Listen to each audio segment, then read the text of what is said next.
Can you introduce yourself, please? I'm Karen Armstrong. I'm a historian of religion. Do you ever say ex-nun? No, well, not anymore, really, but I will do if you want. No, it's fine. I was just curious, yeah. Karen joined the convent at 17. She was miserable there and a total failure as a nun. Because a nun is nothing but the quality of her prayer, and my prayer was so bad it was off the charts. So 7 years later, she left, and she moved to Oxford to study English literature. And just wanted to be secular and atheist, and I wanted to have nothing to do with religion ever again. And it was as a scholar in the secular world where Karen discovered compassion. Because I was so unhappy in my early years when I first left the convent, I used to be really quite an unkind person. And I developed a very sharp tongue. I learnt that in the convent, and I also learnt it at the University of Oxford. Someone once said to me, "Do you realize you never say anything nice about anybody?" Wow. But I started to learn about being compassionate actually with my study, and I also found that I was much happier. A few years ago, Karen wrote the book on compassion. Literally, it's called 12 Steps to a Compassionate Life.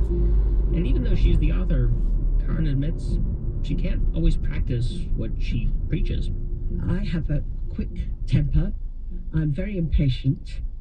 I often harbor dark thoughts about people, as I think we all do, because we're selfish beings. And it must be hard because you have to be nice when you're talking about compassion, because otherwise, I do. Right, Yes, you're it's like trapped.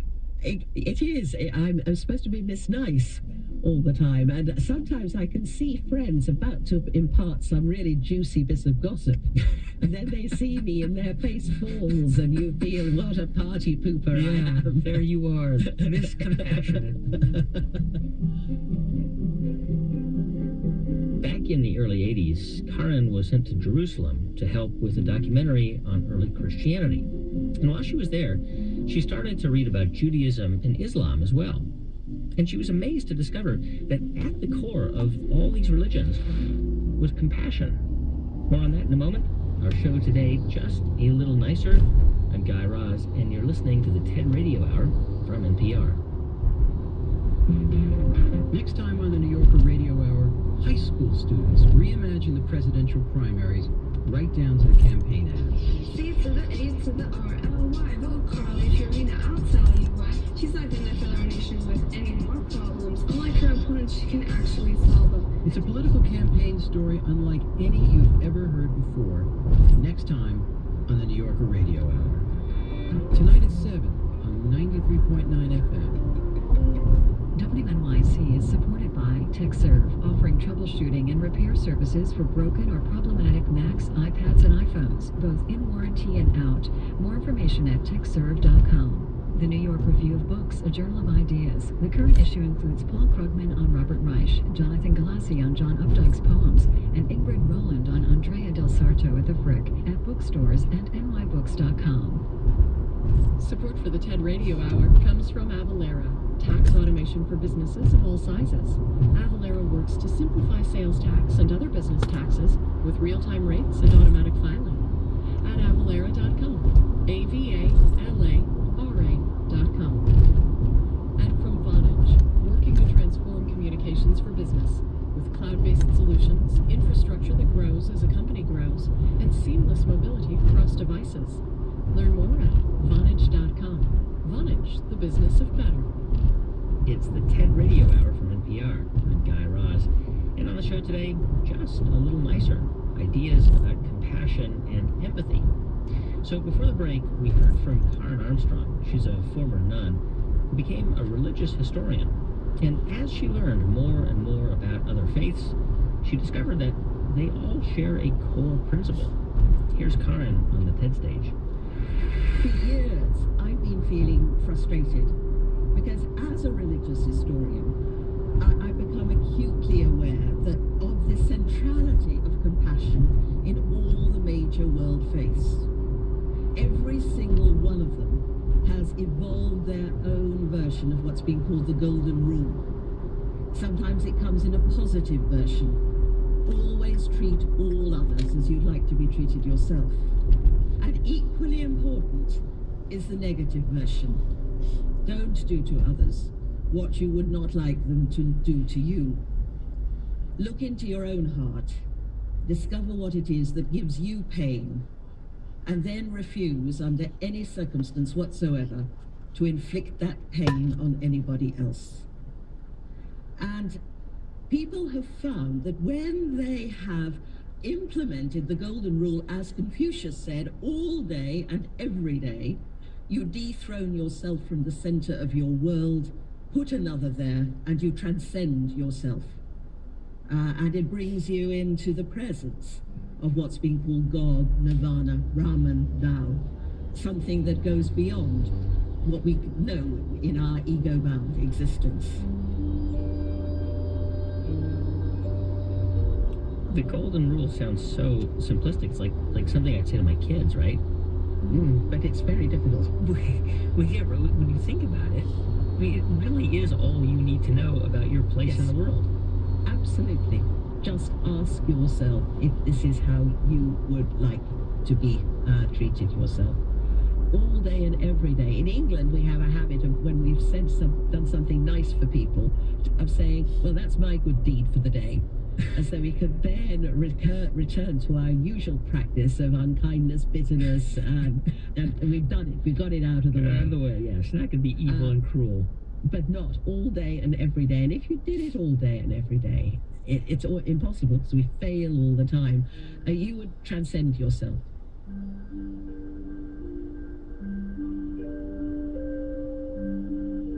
I wonder if religion is the source of compassion, or is compassion the source of religion? I think compassion is in us. I think that the various religious traditions have emphasized the role of compassion because it's deeply embedded in the structure of our humanity. It's instinctive. The compassionate ethos developed, you know, not in peaceful groves with people meditating peacefully on a mountaintop. They've developed in societies like our own, where violence had reached an unprecedented crescendo. And many of them, the Chinese sages in particular, said, unless now we treat each other as we would wish to be treated, human beings will destroy one another. And that has never been more true than today, thanks to the weapons that we've created. Yeah, I mean, if compassion is the core of all of the world's religions, as you write and argue, why do they seem so divisive? Because a lot of people just don't want to be compassionate. They'd rather be right. And people use their religions to make them, instead of surrendering the ego, to enhance their identity.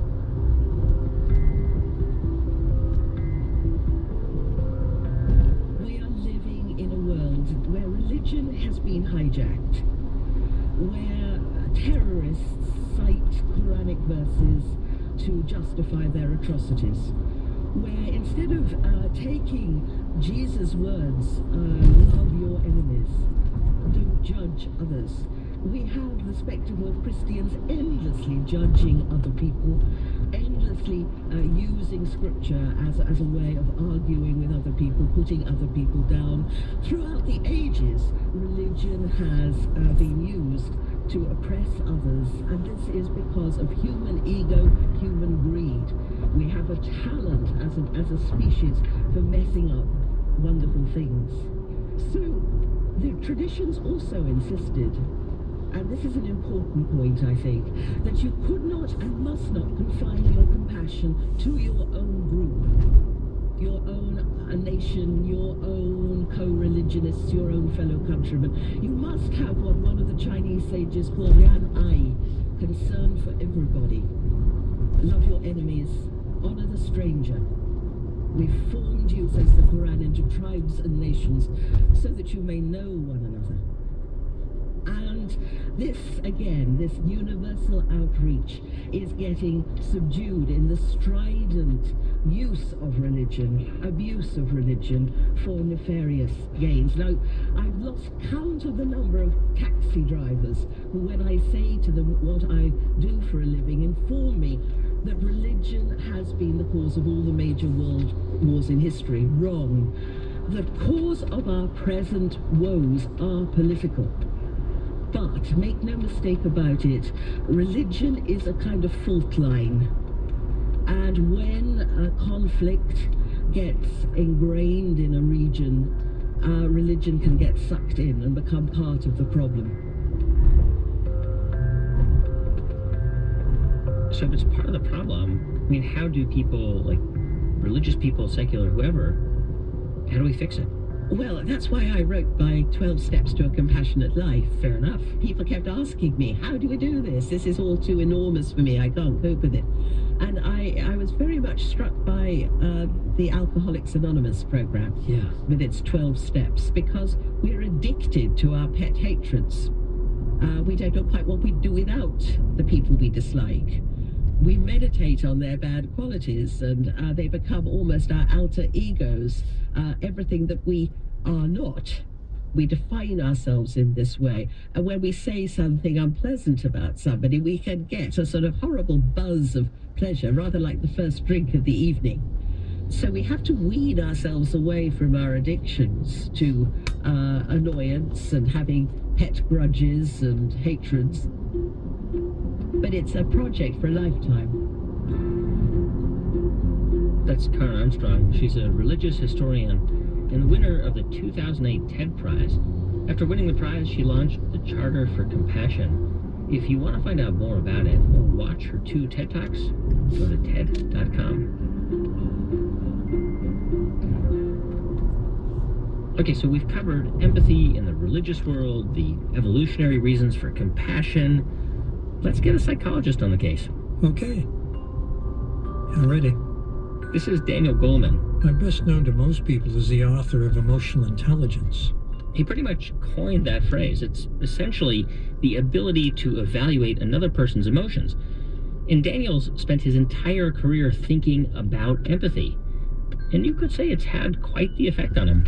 You know, I don't pass people up on the street who are panhandling. I stop and give them something. Every time? Pretty much every time, yeah.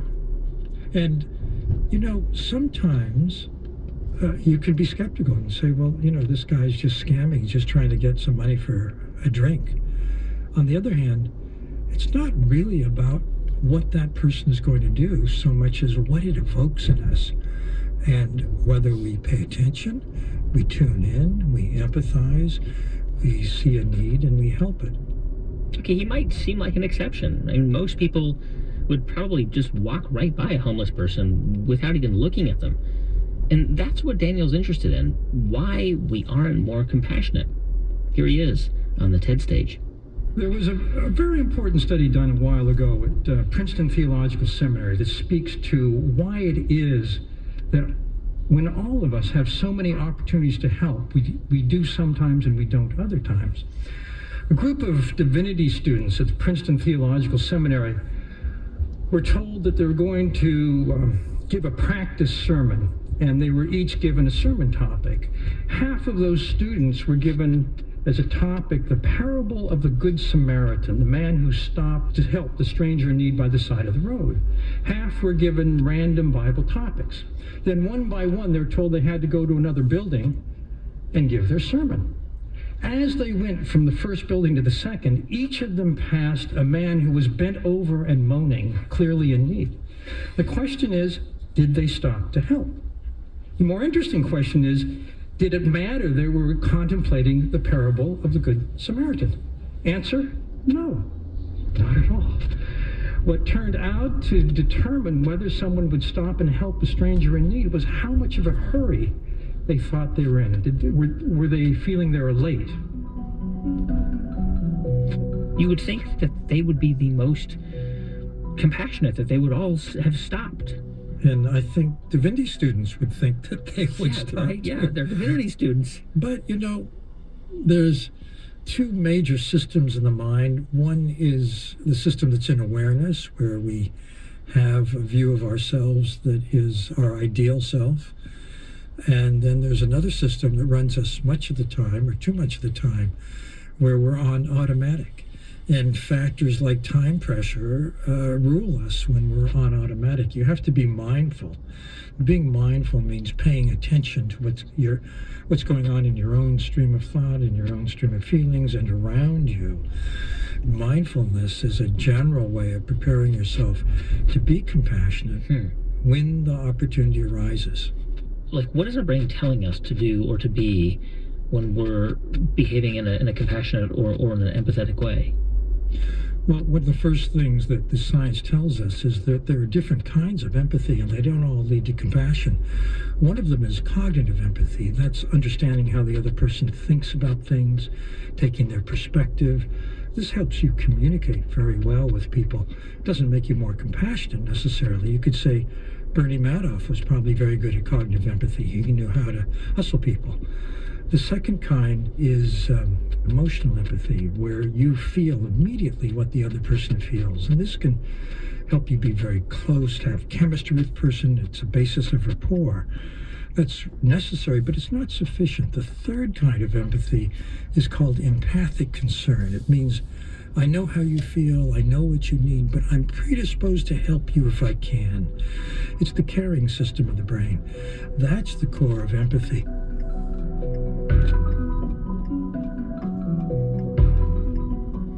There's a new field in brain science, social neuroscience. This studies the circuitry in two people's brains that activates while they interact. And the new thinking about compassion from social neuroscience is that our default wiring is to help. That is to say, if we attend to the other person, we automatically empathize. We automatically feel with them. They're these newly identified neurons, mirror neurons, that act like a neural Wi-Fi, activating in our brain exactly the areas activated in theirs. We feel with automatically. And if that person is in need, if that person is suffering, we're automatically prepared to help. At least that's the argument. But then the question is, why don't we? And I think this speaks to a spectrum that